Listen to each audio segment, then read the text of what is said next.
Hi everybody, my name is Tammy and I'm a doctor of physical therapy. In this video, I'm going to be talking about the fourth physiotherapy diagnosis for neck pain, which is neck pain associated with radiating pain. If you haven't watched the video where I go over the main four physiotherapy diagnoses for neck pain, I really want you to do so because it will give you a better understanding of what we're doing in this video.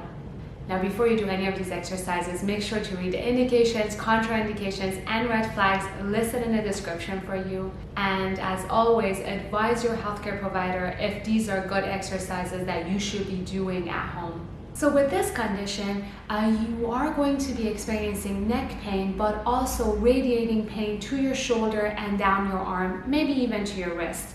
You might be having nerve symptoms, meaning you might have tingling, numbness, even weakness in the muscle. Sometimes even the reflexes might not be normal, but all of these symptoms will be associated with that nerve root that's involved.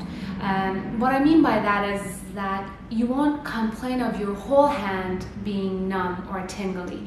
You will feel it more in certain fingers, maybe your pinky and your ring finger or the outside of your elbow. Regardless of the symptoms you're feeling, I really hope that you have seen your doctor, your healthcare provider, a therapist, but in this video I will go over exercises that can help with this condition at home. So for this video, I have divided our exercises in two sections. We start with the acute stage, which is the beginning of your injury. So if you are at the beginning stage of your recovery, your tissue is still super sensitive. So maybe your doctor has given you a neck collar to wear, but it is recommended that you try to return to your normal daily activities if you're working, if you were exercising, as long as what you're doing is not aggravating your symptom. Now, I'm going to share with you guys two different techniques that is used to treat this condition. According to the best practice guidelines of the American Physiotherapy Association, research shows that they both should work pretty much equally well for you, but I will start off with the McKenzie technique because I find that at the clinic my patients respond better to this technique, and then I will go over the more conservative way of treating it. So according to the McKenzie technique, what we are trying to do is we're trying to centralize our symptoms. So let's say you're having this neck pain right up here, and then you have some tingling going down your arm, and it's going to maybe your two fingers or the three fingers on this side, okay?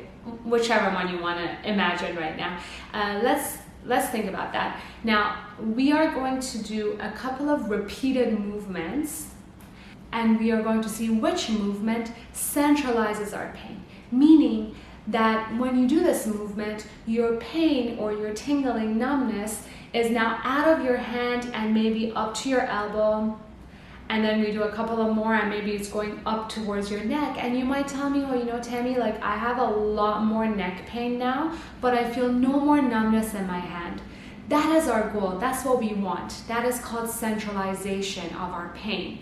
Eventually the pain will go away, okay? But if you tell me that, you know, I do this exercise and I feel no more neck pain, but my three fingers are fully numb, that is horrible. We don't want that at all. So whatever movement you do that's causing the pain or your symptoms to get aggravated in your hand or your elbow, but you have no pain in your neck, that is horrible for us. We don't want that. That is called peripheralization, and basically it's making your condition worse.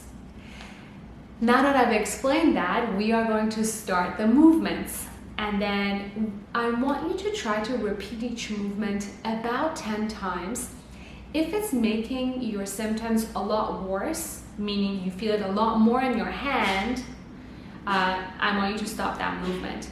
But if you're like, oh, like I'm doing this movement and I feel a little more pain in my neck, but after the fourth one, you're like, oh, my finger feels better, that's good. That's what you want to do.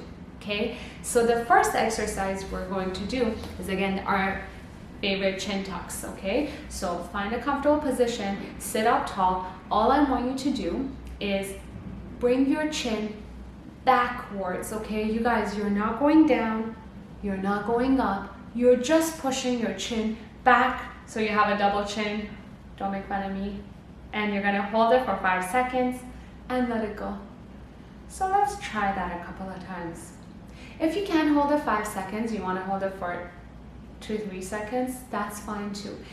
I'm not really providing any pressure with my hand. I'm just using my hand to guide my chin so I know I'm not going down, okay? So a lot of people I see, they do this and they're pushing their jaw back. We're not doing that in this exercise. We're just providing a guide. If you don't want to use your hand and you can sit in front of the mirror and do this exercise, I'm okay with that. As long as you're sitting up tall so your ear is in line with your shoulder and you just go back 1, 2, and come back forward. So we're gonna repeat that a couple of times, and if you feel like, okay, yeah, my fingers feel better, you know, or maybe the symptom was in your elbow and you're like, oh yeah, you know, I don't feel it in my elbow anymore, I feel it more in my neck, but I don't feel it here, this is a great exercise for you. So you know your symptoms get better with chin tucks. If they don't get better with chin tucks, we are going to move on to our second exercise, which is you do a chin tuck and then you try to go backwards, okay, and come back. You don't need to hold it for too long. Again, do a chin tuck, go back. Now if this is too hard for your neck, you guys, go ahead, use your hand, put your hand behind your neck, do a chin tuck, help your neck go up and come back down. Now, if this hand is killing you, you can't bring it up, leave this hand down, just use the other hand, go up and back down. Again, chin tuck. Try to hold that chin tuck. I know it seems really weird doing that, but you'll get a handle of it, okay? And let's say now we do this for about 10 times and you're like, okay, yeah, it's feeling better. Great. If it's not feeling better, we will move on to the third exercise. But before we do that, I want to repeat the first 2 exercises in the side view for you guys. The first exercise is our chin tuck. So you're sitting up tall, bring your chin back and forward. So you can hold it for a couple of seconds and let it go. Now, if you respond well to this exercise, I want you to try to repeat that exercise 10 times and try to do it every hour, every 2 hours, right? Don't wait until your symptoms come back before you start doing the exercise, which is what I see most people do. But you want to make sure that you keep repeating that exercise so you don't even feel it in your hand. Sometimes your body might be a little more sensitive, so it might take 2 to 3 days for you to see change. But if it's making you feel better, definitely incorporate it in your daily routine. So now the second exercise, I'm going to do a chin tuck and back up. So again, chin tuck and back up. Now, this is a little bit different than if I were just doing an extension, which is this. I'm really moving this up here. I'm trying to maintain that chin tuck. Use your hand to support you and then go back. So at the end, I'm losing it, but you want to try to hold as you go back. Okay? Now I'm going to show you the extension using a towel. Okay? So go ahead, grab your towel. We can use the towel to help us with this. So you bring the towel, but really guys, I'm not doing a mobilization. If you watched my other videos where we do we bring our arms up, I'm not bringing my arm up. I'm just using a towel for support. If you have a lot of pain in your hand and you can't bring your arm up, you can just use a towel. So you do a chin tuck, you use the towel to stabilize your neck, try to go back. Come back forward, do a chin tuck, and go back. Great. Again, with this exercise, if you start feeling better, your symptoms are less in your hand and arm and they're moving up, try to do 10 of them every hour or every 2 hours. The next movement that tends to be very effective is a chin tuck with side bending towards the side you feel the radiating pain in, okay? So we are going to do that together. You're going to do a chin tuck and side bend. Again, if you haven't watched the range of motion exercises for the neck, I have a video. I'll put the link in the bio, you guys can watch it. Just make sure you're sitting up tall, do a chin tuck and tilt. Bring your ear towards your shoulder, okay? And see how that feels.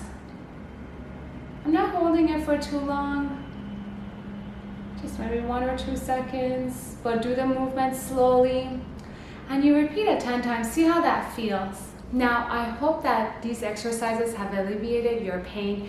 If they haven't, we can try some other movements. The first 3 tend to be the most effective, but it's okay. If you haven't responded well to these, we can always try to side bend to the other side. So you do a chin tuck and tilt away from the side that you have your symptoms in, okay? And if that's not helping either, our fourth movements would be our rotational movement, okay? So again, do a chin tuck, rotate to the affected side. If you respond well, you guys, that's the exercise for you. If not, do a chin tuck and rotate to the opposite side, okay? Now, if none of these exercises are helping you, again, I highly recommend that you see a therapist, especially if you can find a McKenzie therapist. They tend to be very effective for people who are having radiating pain, because honestly they can help you and you might be able to avoid ever doing a surgery. According to the best practice guidelines, the other effective form of therapy would be a conservative kind of therapy, which would involve everything we have done in the other videos for our neck problems. Basically, your neck range of motion exercises, your neck stretches, your neck isometric exercises, and strengthening the back muscles, the upper back muscles. So I will quickly go over these exercises. I won't go into too many details because I have talked about them in previous videos and I have individual videos for all of these, but I will go over them super fast here. So for neck range of motion exercises, we have neck flexion, which is you bringing your chin to your chest. We have neck extension, which is you bringing your chin up. Neck rotation, bringing your chin to your shoulder, and neck side bending, which is bringing your ear towards your shoulder. For neck stretches, there's so many of them, but again, my favorite one is probably the upper trap stretch, where you bring one hand behind you, or if you have shoulder issues, you can leave it down, tilt your neck to one side with the other hand, provide a little bit of overpressure, and you hold it for 30 seconds. Great. And for neck isometric exercises, again, you can always incorporate the chin tucks that we just did, and you can provide pressure on either side of your head and try to resist. So if I'm doing side bending, I put my hand right across my head, I push into my hand as I resist with my hand. Again, you guys, it's only 50% of your maximum strength. So you can do side bending on either side, you can do flexion, you can do extension, and you can do rotational movements, right? So again, if you want to learn more about these, I have the videos in the link for you. Now that we're done with the acute stage, in the next stage, they have actually grouped a subacute and chronic stage together. So if you've had this condition past 6 weeks, if you're still having those radiating pains and none of these exercises are working for you, please see a therapist. But regardless of where you are, even if you're in your acute stage and now like a couple of weeks into it, you don't have those symptoms anymore, you want to start really strengthening your back muscles and focusing on your posture. Right? So you want to make sure to do any sort of exercise that helps open up your chest and strengthen your back muscles. Again, I have provided a link in the bio for you guys that goes in detail about all the great strengthening exercises you can do for your upper back. There's one for beginner and one for more advanced. You can also try to incorporate stabilization exercises such as doing planks or plank walks. And basically, you really want to focus on returning to your normal daily activities. And now for this video, I'm going to go over a couple of strengthening exercises, and we will finish it off with our breathing exercise, which again is an amazing tool to use to help with any sort of neck and upper back pain. Some of my favorite upper back strengthening exercises are all the scapular squeeze progression exercises, okay? So remember, scapular squeeze is the exercise where you bring your elbows together, you squeeze your shoulder blades back, and you hold for 5 seconds, which is a great postural exercise. Now, you can just add a band to that. I got this from Amazon. I will leave a link in the bio for you guys, but honestly, you can use whatever tool you want to use. You can even use a belt if you want to. You're going to hold on to the band, squeeze your shoulder blades back, bring your elbows together, open, hold for 5 seconds, and close. Again, squeeze, hold, and bring your arms together. You can do a progression where you squeeze your shoulder blades back, create that tension in the band, bring your arm forward and backwards. You can also do the exercise where you bring both arms forward, squeeze your shoulder blades back, create that diagonal movement in the arm, and squeeze your hands away from each other. And then you can do it on the other side, and you should really be feeling this in the muscles of your upper back. Now, if you do have a longer band, you can just hold on to the band, bring your arms forward, make sure your elbows are straight, squeeze your shoulder blades back, open, and slowly, controlled movement, bring it back together. Now, I see a lot of people just doing this. That's really not strengthening, you guys. You're cheating yourself if you're doing that. You want control and slow movement, so keep that tummy tucked in, engage your core, open up your hands, check in with your shoulders. Are you up? Bring your shoulder blades down, and bring your hands slowly together. Great. So again, there are a gazillion exercises like this we can do. Definitely check out the videos that I will post for you in the link so you can learn how to strengthen your upper back. But number one thing I want you to remember is if any of these exercises are aggravating your symptoms, you need to stop doing them. Okay, because it's very important. Also, if you're doing these exercises and you feel better, and 2 seconds later you go at your desk and you're still sitting like this, you're putting a lot of pressure on that neck. So your symptoms are definitely going to come back. It's something that you have to be mindful about all the time, right? Someone once told me that doing exercises for physiotherapy is like flossing your teeth, and I'm like, no.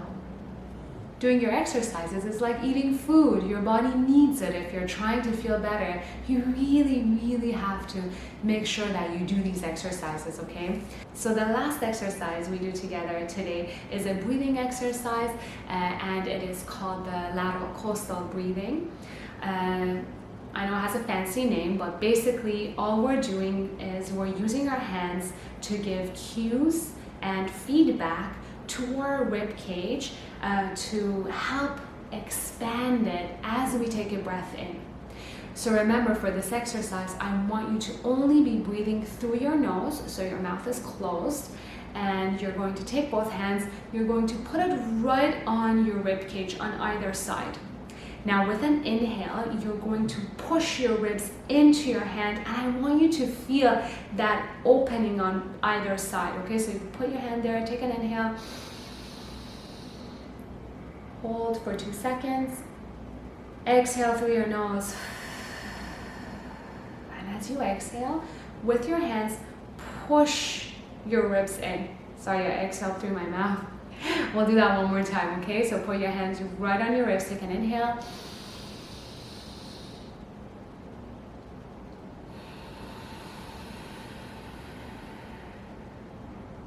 Great. So again, you can repeat this exercise about 10 times, and you can do it 1 or 2 times a day. This is a great exercise to wake up our diaphragm, to help expand our chest and take pressure off the little muscles in our neck that are sometimes helping us with breathing, especially if we are suffering from some sort of a neck pain. So make sure to incorporate it into your daily routine. Now, the last thing I'm going to go over today is some things you can do throughout your day while having these symptoms to help with your condition. So number one thing I want you to pay attention to is, again, your posture, you guys. So if you're sitting like this, you're putting a lot of pressure right on your neck. Also, your shoulders are rounded forward. So again, you're pinching the nerves that are trying to go from your neck all the way down to your arm. So you want to avoid anything that's causing you to sit like this. That can be sitting at your desk, that can be driving like this, that can be even your sleeping posture. So you want to make sure that you try to sleep on your back, but you don't want 2-3 pillows under your head, because again, that's going to bring your head forward. You want to make sure that you have at least maybe one pillow. I mean, I personally use NV pillow, I love them, but there are so many pillows out there you guys can use that will help you try to sleep on your back.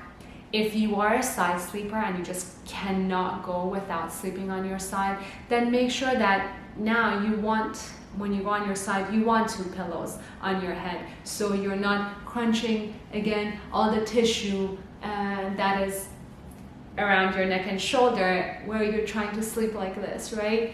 And you definitely want to avoid sleeping on your stomach. You want to avoid sleeping like this, because again, you're going to put too much pressure on your neck and the tissue of your shoulder.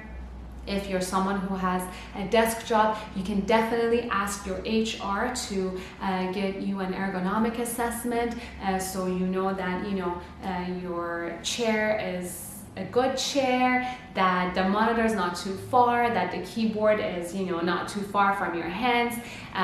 And honestly, one recommendation I can give you about your sitting posture is that you need to change it all the time. So maybe put like a little timer on your phone. So if you're someone who's sitting at your desk for 8 hours, every 20 minutes, you're reminded to get up, move around, sit back down, right? Because again, if you're in a certain weird position and you're really like focusing on what you're doing, you're going to forget about your posture, and then your symptoms will come back. Now, if this is at the beginning of your condition and your hand is just like throbbing and killing you, you can definitely try to find a resting position for it. So you can put 2 pillows under your hand so it's elevated, and then you make sure that you're sitting up tall. The more you go into this like opening your chest and pushing your neck back kind of position, the less pressure is on your nerve and the faster your recovery will be. That's it, guys. These are all the exercises that are recommended if you are having a neck pain that is associated with radiating pain. Again, make sure to consult your healthcare provider before you do any of these exercises. And if you have any questions, make sure to leave a comment for us. And if you like the video, don't forget to like, share, and subscribe to our channel.